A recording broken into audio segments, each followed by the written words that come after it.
Welcome to today's launch lesson featuring Heather Bryan. We are so thrilled that Heather could join us today. Heather is one of our laureates in the Spirit of Entrepreneurship Awards, celebrating impact on your community, integrity, and leadership, and of course, the entrepreneurial spirit. So Heather, we are grateful that you're able to join us today, and we can't wait to hear your story and talk more about the businesses you've built.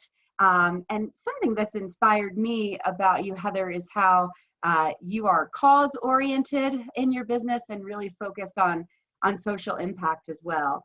So I look forward to hearing more about that. As a pioneer of the on-site engraving experience, which we'll learn more about, Heather's also the founder of 3 companies, and now she's really expanding her entrepreneurial spirit to others.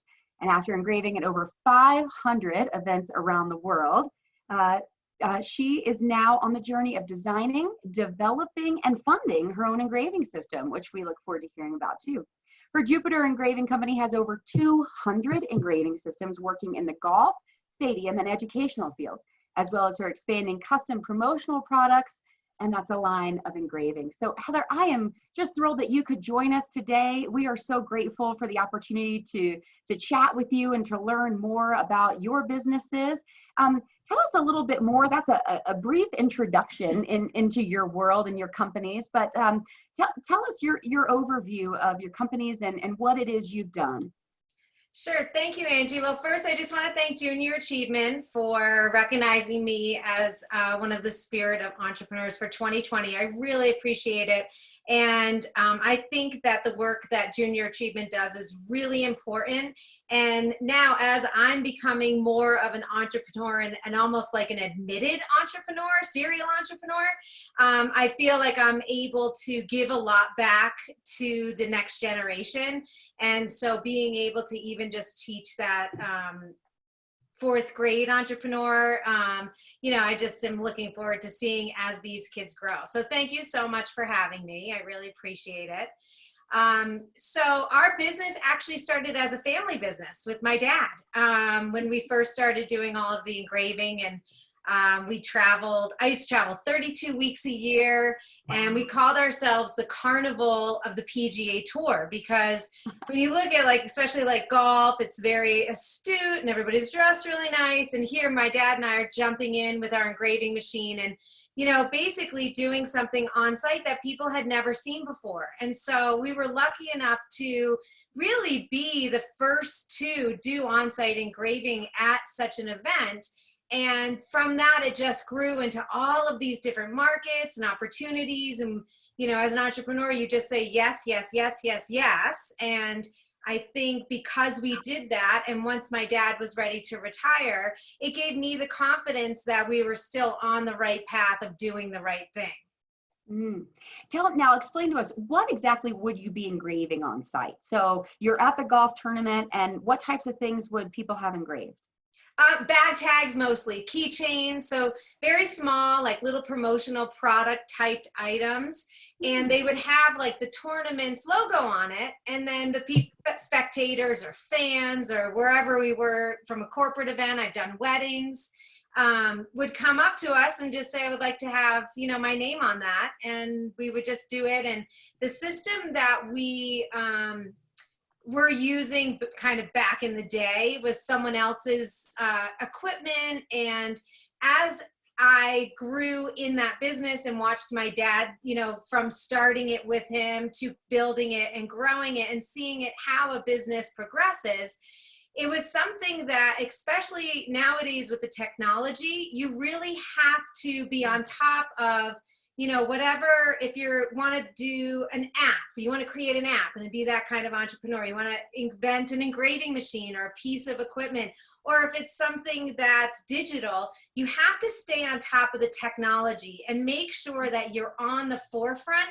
because these days, so many people have such great ideas, and the platform for them is not always easy. And it's not always easy as an entrepreneur to have a brilliant idea or think it's going to work and see how long that it has to take. So nowadays, the technology has to be better or as good as maybe a bigger competitor that's in your field. So for me, it wasn't ever on my radar to actually invent an engraving machine. But once I got into it, there were things that I was able to learn from it and develop from it that it ended up being a really good, back end of my business for me to learn. So I think, teaching these kids for this next and seeing, okay, this is what happened to me. And for me, it was, I'm just going to invent an engraver. And what I got out of it is way more than I would have ever been able to, take advantage of. But I think what's really important is for me, I saw that progression. I saw there was a need. If I wanted to continue in my business, I was going to have to step up and how do I make my business better? Or at least as competitive as someone that's a much bigger company. And so that was why I did that. So sometimes things just kind of hit you in the face, whether you want to do it or you didn't even think you had to do that you have to just keep progressing with your business. And a few things we talk about with our students at Junior Achievement. Number one, your customers. Number two, your value proposition. Number three, your sales and marketing. And then lastly, your capital, right? So what was your value proposition here? Was it that you created your own machine that allowed you to do something differently? Or was there something else that you attribute that to? No, I really, I attribute it to having to keep up with technology, having to keep up with the world as it's changing. So, when you think of things or you come up with this idea, I had to, the equipment I had was aging out. So it was either we close our business or morph into something different, or we step up and I say, okay, because one of the things from that along the lines of the other things you mentioned that we teach those kids, it's also realizing that anybody can be an entrepreneur. It doesn't matter where you live, what you look like, what your circumstances are. And so as you grow, I never would have admitted that I was an entrepreneur until I was completed with that step. Now that was 8 years into my business. So I didn't even realize what I was doing or that I was in this, people say, what do you do? And I'm like, oh, I'm kind of an engraver. I'm kind of someone that goes to events. I'm sort of an event planner, I could never put myself in that. And so I think being able to come up with the idea, morph it as you go and then be able to, say, and all of a sudden one day you look in the mirror and you're like, oh my gosh, I'm an entrepreneur. This is super cool. And there's all these people, there's a huge network of people that are the same as me, so it's kind of a nice realization for that. But the value that allowed me to, when I made the engraver, it allowed me to continue my business. Basically, I literally would have had to close. Tell us more about that. So what was it that you weren't able to keep up with demand, or you weren't able to have the product available soon enough? Why would you have had to close? Well, because it's so in the different, our business just has different compartments. So we have an engraving compartment, we have a promotional product department, we have our on-site engraving. And when we combine all of those, if one of them doesn't match up, so if our supply chain in China or Texas or whatever vendor, if they are in trouble or something like this, COVID comes up and we can't get the products, that's one thing that we have to, work on. We also have, so when it came to that engraving machine, the software was from 1998. So I'm well into 2006 and thinking, oh no, either I have to join another company, and continue buying my engraver for someone else, or I could have an entire, one-stop shop out of my business. And so instead of always having to rely on other vendors, that was one of the things that, looking at, I decided I really need to do this, and make this in order to have a one-stop shop. What about sales and marketing? Let's talk about that for just a second. What did you do with your sales and marketing to help increase your business? What are some tips that you could offer students in that area? Sure. Well, when I first started, this was pre-internet time. So like being on site and being with people and trying to even figure out, we have this great idea of this bag tag, and how do we get on site at some PGA tour? So, the next generation is just so lucky. Things are so much easier when it comes to sales and marketing. You just have to be a little bit savvy, where YouTube will be able to teach you so many things that we had to, when we came up with the idea, we literally walked into the PGA tour. No appointment, like no one would give us an appointment. They were like, who are you people, stop calling us basically. And finally one day my dad and I just went to PGA Tour headquarters and we sat in the lobby and waited for someone to see us. And from that event, from that one meeting, they gave us the Ryder Cup event, which was in Massachusetts. And the Ryder Cup is like the Olympics of golf. It's where they play USA versus Europe. So it's like literally the biggest thing that we could have ever asked for on our plate. Now, we didn't know how we were ever going to get there and do it and stand there. And we had never done it before. We just had the idea. And so once they said to us, yes, then we were off and running and just figuring out how to putting all the pieces together. So wait a second. I'm trying to picture this. You did not have a meeting, but you went to PGA Tour headquarters. Is that in Florida? Yes. So you live in Colorado. Yeah, and my dad was in Florida at the time. Okay. So he said, maybe you should just fly down here. And if we just sat there, maybe they'll have to give us an appointment. And it was my first time ever doing like a cold call. So, everyone, if you're in sales and marketing, that's the number one thing that you hate is a cold call. You never want to just have to call people randomly. But he and I were so confident. We knew that this was going to be like a hit and it was going to be an experience. And it really was, for that industry, stepping up and making it really personal. And they gave you Ryder Cup, which has the international component. Where was the Ryder Cup that first year? It was in Massachusetts. Okay, so at least it was stateside, and there weren't some of those laws or travel things that you had to think about as well, when you're going globally too, right? So right. Well, and at that meeting, Angie, and this is so cool for people because these kids today are sitting at home and they're seeing things in their house and they're going to want to come up with some kind of idea on how to do it. And once they gave us that, right now we only had one bag tag. So we had a metal piece of material, basically, and our pitch in our head that we thought was great.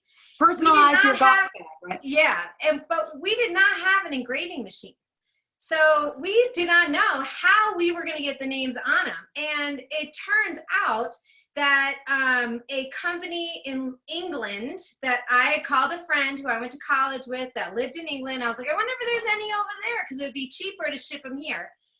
And it was, like a month story long of communication on telephone, no emails back then, it was old school. And she said, you know what, my uncle has an engraving business and they're going out of business. And he has 6 engravers if you guys want to come get them. So we got on a plane, we flew over, we learned how to use them, and we flew them back. And 2 weeks later, we were at the event. Heather, that is a fascinating story. So what year is this? What year was this? That was 1999. 99. Okay. And so I'm picturing you going over there and buying them. Let's talk about capital. Let's talk about did you have to purchase these engraving machines? And I know that this was a family business, so may have existed before too, but how did you initially get the dollars to invest in this business? Well, I was lucky enough for that part of it was funded by my father because it was his, original concept. I was just graduating out of college, just a couple years out of it. And so I didn't really know what was happening. He was like, this will be really fun kind of thing. And, for me, it was kind of a joke. I never realized or thought that this was actually going to be my career long-term. What was your major? Tell us what your major was in college. Psychology. And I was working with kids in a group home. And what did you originally think with your psychology degree? What were you looking at before your dad stepped in and said, hey, I could really use someone like you on my team, right? What were you thinking your life would look like with a psychology degree? I thought I'd be a sports psychologist. I played soccer in high school. I played, got a full ride for college. And then I played Olympic development team for a few years after. So I really thought sports psychology, I'd go into coaching. And I do coach the kids. My son's 8 and I do coach his team now, which I am like loving. So, but yeah, what I thought that was going to be it ended up being this, because the ruse of my father wasn't the engraving or even the PGA Tour. It was the opportunity to travel. And so, I was kind of like all of a sudden from college, and then I was at a desk and I was like, this is not like, I'm not loving this right now, but you have to pay your dues in anything that you do, whether it's entrepreneurial or graduating college. You have to pay your dues to get to the point where you're like, wake up one day and you're like, okay, I can finally choose and like where I'm at. So you didn't love being at the desk. But Yeah. what did you love about it enough to keep going and to stay involved? What motivated you to continue on with the business?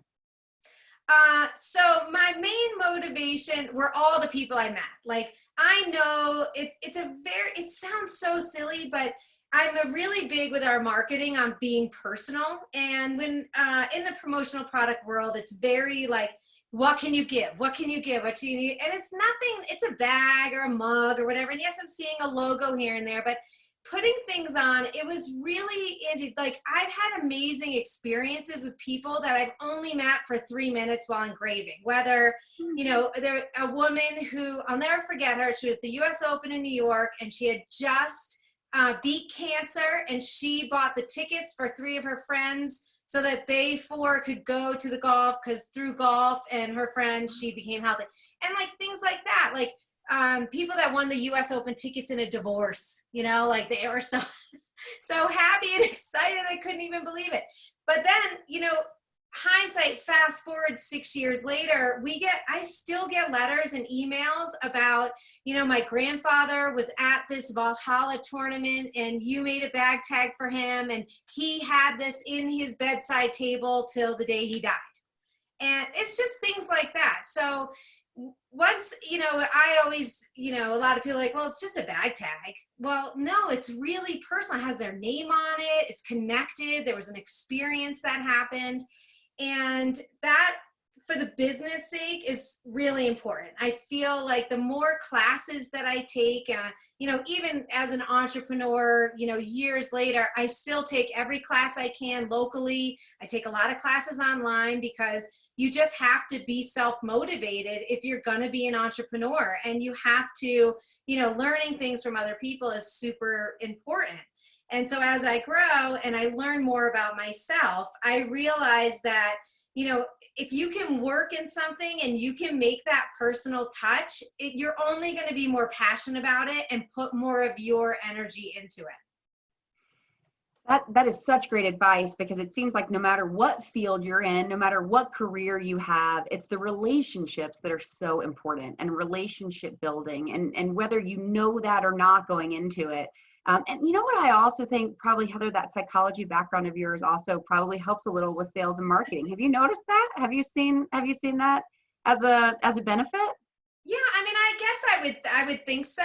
And when you as the next generation of entrepreneurs start growing up and they start taking the classes, you do realize how important that is. Sometimes the spreadsheets nowadays, they're easy to learn, but it's the mental of the marketing, of your sales, of keeping yourself like, when you get your 20 no's, making that 21st phone call. Like, I can't tell people enough, like, you have to sell. If you're an entrepreneur, you have to sell not only what you're selling, but also yourself. So you have to be confident, and you have to know, I guess, the psychology behind, I get all of it, really. What motivates people, what inspires people, what would encourage them to buy a product. Of course, I could, why would they want a certain product? I could see that also coming in. How How about a challenge? It sounds like you faced a lot of them as you were working through. You know what? I would love to know. I'm kind of picturing in my head, you know, those commercials where the person says, "We just made our 1 millionth sale," you know, and then they look around, they don't know how to fulfill the orders, right? So, Right. did you ever have that moment, like before the PGA Tour moment? How long did you have to prepare? You know, when you first started, and did you have that moment?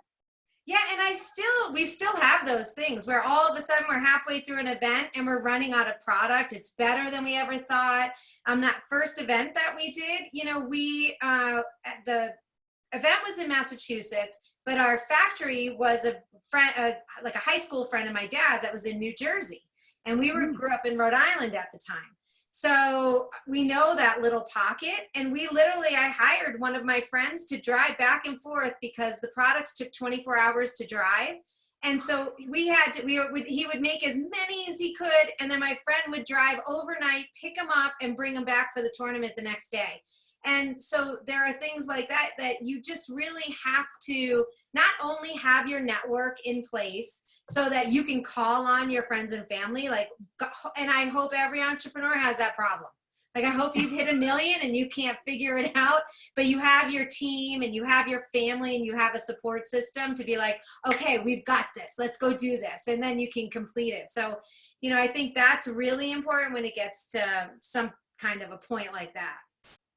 So network, again, relationships. So it's not even just relationships with customers, it's relationships with those around you who can help support your business and really help you deliver in those times where you have those great opportunities, right? Yeah, definitely. Um, you've also made a big focus on your career of being cause oriented. I mean, one of your companies is Bags with a Cause, right? Tell us about that. Tell us about your motivation to give back through your businesses. You know, as I grew up, I guess, in this business, you know, I always say that, like, I grew up in this business.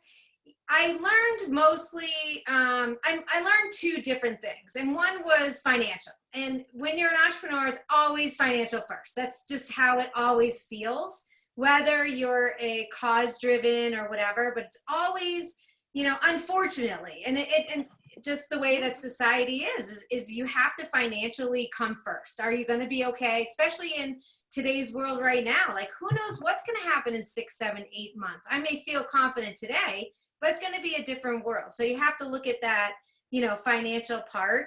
But what were we talking? What was it? Sorry. You're about being cause oriented. Yeah. Oh So then yeah. how do you want to make sure you're making money? You want to make sure that your business is supporting your family. You want to make sure it's paying your bills, and you want to be financially literate and competent in your business. But then if you want to have a cause oriented component, how do you bring that in? Right. So, you know, and I think, and my dad is, you know, 80 plus right now. So it was a different age and different kind of mentality when he started the business. It was only for money. And I realized that he and I are very different entrepreneurs, you know, like he is brilliant at starting it, getting it done, keeping it going, financially making it going. But that's not what made me run. And so I really had to look at myself and think, you know, if I'm not giving back and I'm not doing something for someone else, I don't put my passion behind it. And so it's a very simple, easy thing to do. And really, every person with a business should, I mean, you add $1 to anything and you give it back somewhere else, it's a no-brainer. And so, you know, I just know that certain people are a certain way. I like making money. I love that big hit. I love that feeling of that big sale. You know, it gets me, you know, all jacked up and excited. But if I can give $5 back, that makes me happy and full in my heart. And so I think that there's two different things. Again, you know, I bring it back to the education that I watch a lot, that I, you know, choose to do on my own, because when you are an entrepreneur, you have to self-motivate. And so when you do, and you watch these things, the more you see how much these guys, well, this guy is making millions, but look at how much he's giving back, you know, and there are a lot of people like that. And so I think that component gets lost a little bit. And so the more we can, especially with this whole next generation, teach them, put everything to a cause. why not? You know, it's not going to hurt anybody. It can only help you as an individual feel like you're a kind, human being working, and it'll all come back to you. And social impact, businesses that have a social impact focus certainly have a marketing and advertising edge as well. I know that, especially as we're looking at social media campaigns, and, you see so much of a driver in the opportunity to give back through your company. And it can be a competitive advantage. If there are two restaurants to go to and one of them is donating $5 back to your local food bank, which one are you going to choose if their food quality is equal? So that's another value proposition, if you will, that could really help set you apart. And I think as we move forward and we see our students today that we're talking to looking at their futures, that social impact component is going to be a huge motivator for their customers. And so it's important to keep that in mind. I think it's amazing that you had thought of that, been an early adopter of social impact for your business. I just want to say something really quick along the lines of like the charity and giving back.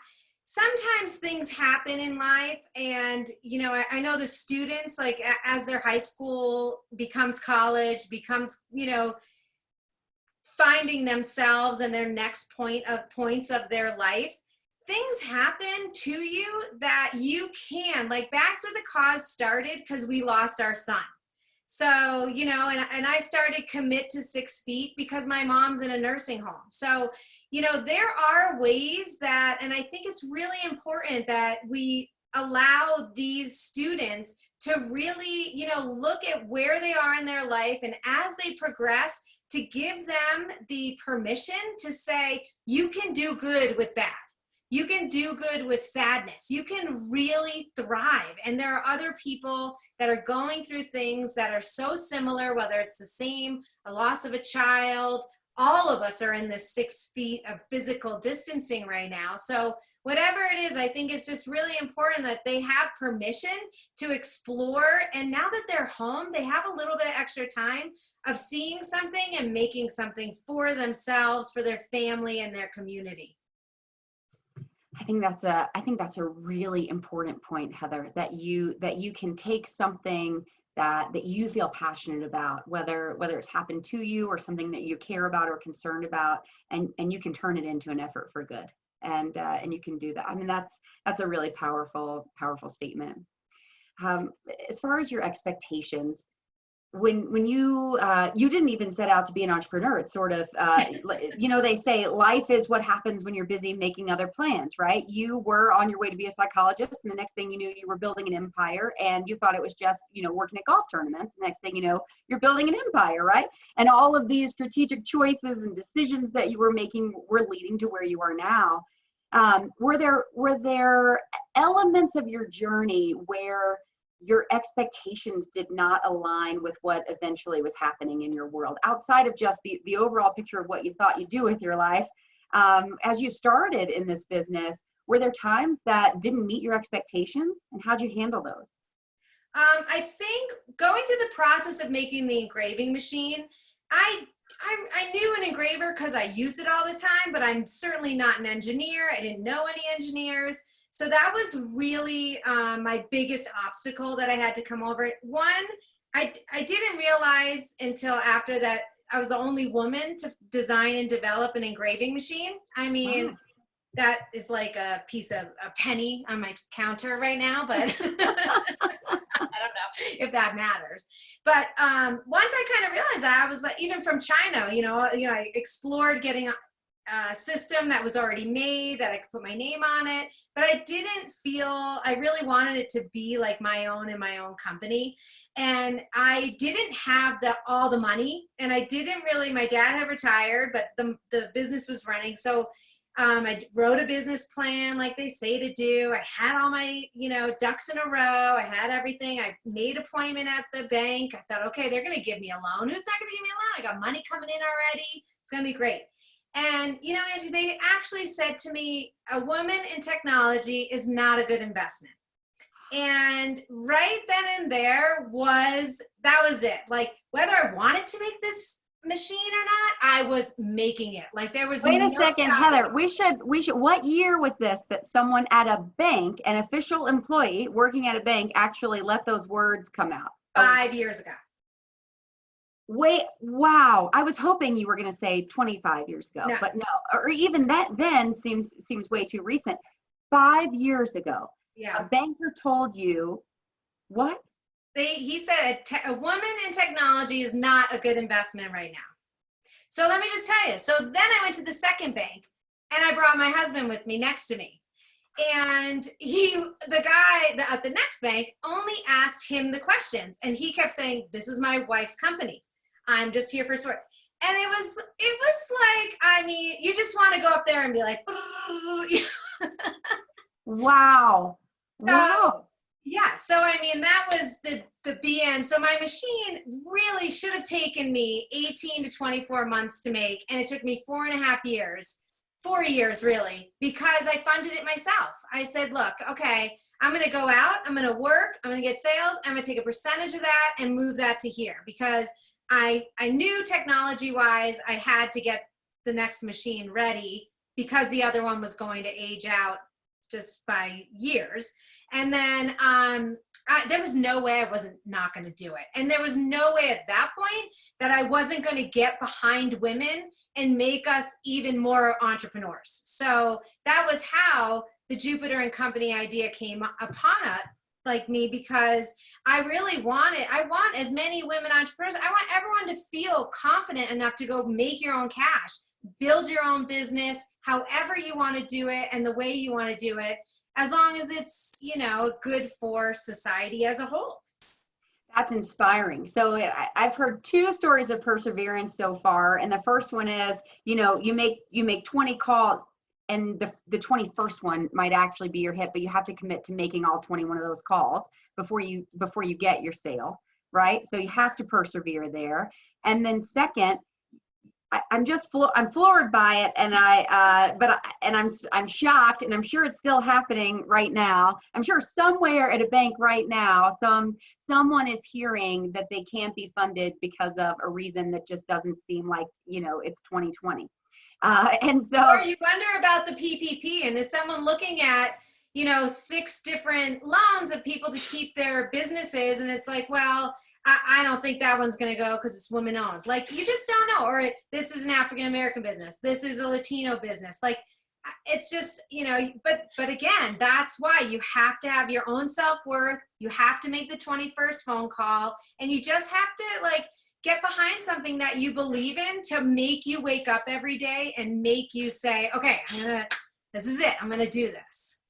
I think that is excellent advice. You need something to wake up for every day, something that every day you say, this is why I'm getting out of bed. This is what motivates and drives me. This is what inspires me.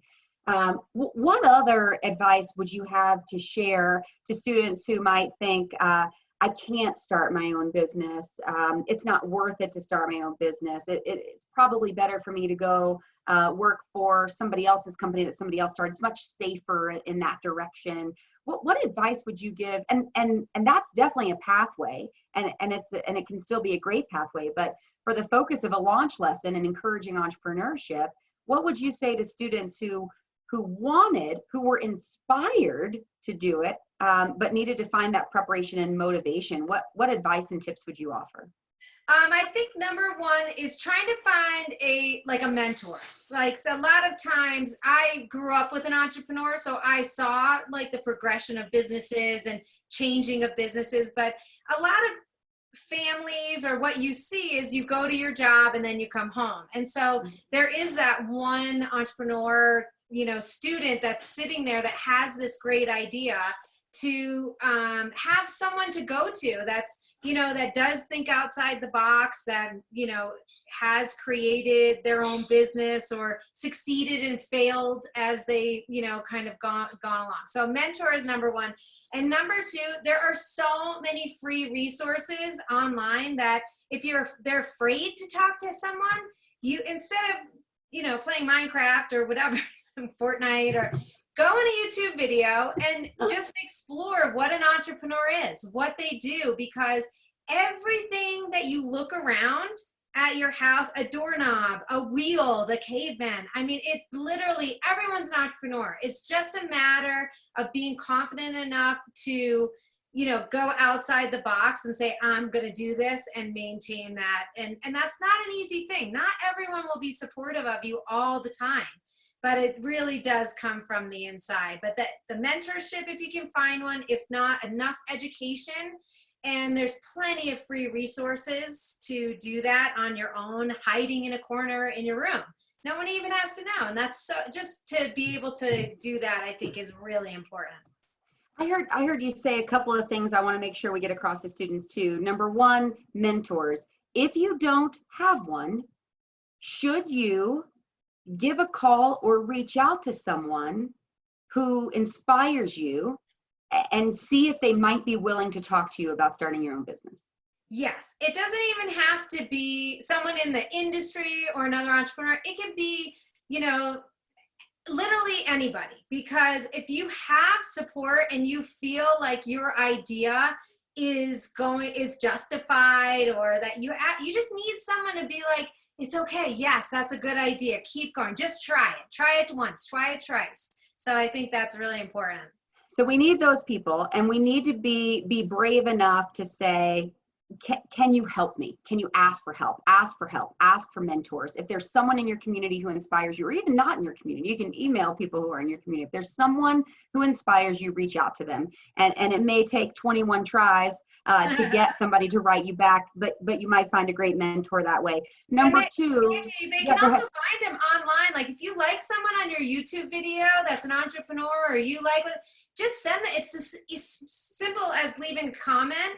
That's your first brave act. So it may not even have to be someone in their community. If they're, you know, don't have that support system, or feel like people would make fun of them, or whatever the case might be that might stop them at that point, you know, it can be something that you just make a comment or reach out on a Facebook page. Heather, that's a great point. And then two, we said we need the cheerleader. We need someone who will say, yes, follow that idea, trust your instincts, give it a shot. But we also have a need for those people who can give that real honest feedback, and we have to be willing to accept it. How would you share with someone if they have a great idea and they're kind of bullheaded about it, it's the only way they think they can do it, but in some ways you have to know what to stick to, what to be strong about, and what to listen to other people about, so you can make sure you're being nimble enough along the way to build your business in a way that's going to be ultimately the most successful. What advice would you have for taking feedback and receiving feedback? Yeah, right now I have 4 companies that I should have 12. In my own opinion, I should have 12. Every idea is a great idea. They're not. They're just, some of them fizzle out. It didn't mean I didn't try, or I didn't come up with a concept and pitch it to someone. But, you know, like if they come back and that's a silly idea, it's like, okay, well, great. What's next? What's the next thing I can do? You know, so there's always the next thing that you should want to do if you're going to be an entrepreneur. And like, it's a great business. It's a great lifestyle. But you do have to listen to other people. You do have to realize if something's not right. I mean, don't go into debt. That's just silly, you know, like, but there are needs in the country, in your community, that is a needed thing right now. If someone watching this has a business idea and something they're thinking about, what is the first thing they should do? What's the first step they should take? I guess the first step, because we live rurally, I know you're in Colorado Springs, but we're out in Carbondale. And, you know, these co-working spaces that are popping up all over the country, they are a great resource to have a kid call and say, look, I have an idea. You know, do you have another entrepreneur I can talk to? Because every person or a majority of the people that are in these co-working spaces are entrepreneurs. So I don't need a giant office, but I need an office, and that's a really good spot. So, you know, you don't know how many are underneath each roof, but in our tiny town in Carbondale, there's like 37 entrepreneurs underneath one roof. So again, that's networking. That's building your personal network. That's making those connections in your community and finding those spaces where you can do that. And And I you would also also recommend talking to their teacher. You know, I'm sure that each person has at least one teacher that they can connect with, even if it's the PE teacher. And just saying, hey, you know, I have this idea. You don't know who that person knows or who they're connected with. So I get it all. It goes back to bravery, really, Angie, especially, you know, for these students at this age group that, you know, maybe their confidence isn't as big as it really should be, but they could have the next big idea. And if they don't have that one person to just mention that to, or comment on, or connect on direct message or something like that, then, you know, it would be too bad for their life, because you never know what could happen. I've heard you give so much great advice. Number one was about building relationships. Number two, about having that network. Number three, about taking that moment when the opportunity presents itself. Just being ready to try. The 21st phone call might be the one, but you have to make 21 calls. You can't give up, right? And it could be 50, right? But you never know which one is gonna be the right one. Build those relationships, find those mentors. You also mentioned use free resources, and I would say that students can go to jamyway.org. jamyway.org. That is such a great place to start building your concrete business plans and taking a look at resources. So JA does have some good resources there, and that's jamyway.org, where students can go and really start the foundation for their own business plan. Heather, I find you incredibly inspiring. You make me want to be a better person. You make me want to do more. You make me want to have more energy. And I'm really inspired by you, really impressed by all you've done. I'm thrilled that our paths have crossed this way.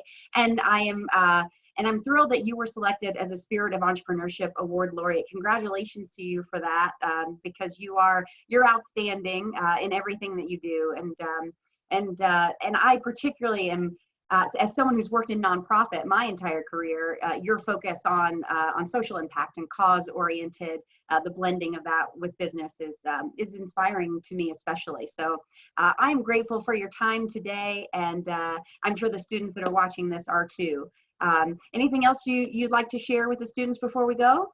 No, thank you. I'm a huge fan of just the Junior Achievement Program. I just think it's so important that the kids listen to this and pay attention to this, because a lot of times these are the things that they'll use in their everyday life as they get into their next stages and adventures of life. Good advice. Students, we encourage you to visit jamyway.org. Start the foundations for building your own business if you thought about it, or if you know someone who is, inspire and encourage those around you as well. Because you might have, if you're not someone who's inspired to be an entrepreneur, you may have someone near you who is. So be that person's cheerleader too, and be your own cheerleader. So we're grateful, Heather. Thank you so much. And thanks to the students for joining us today.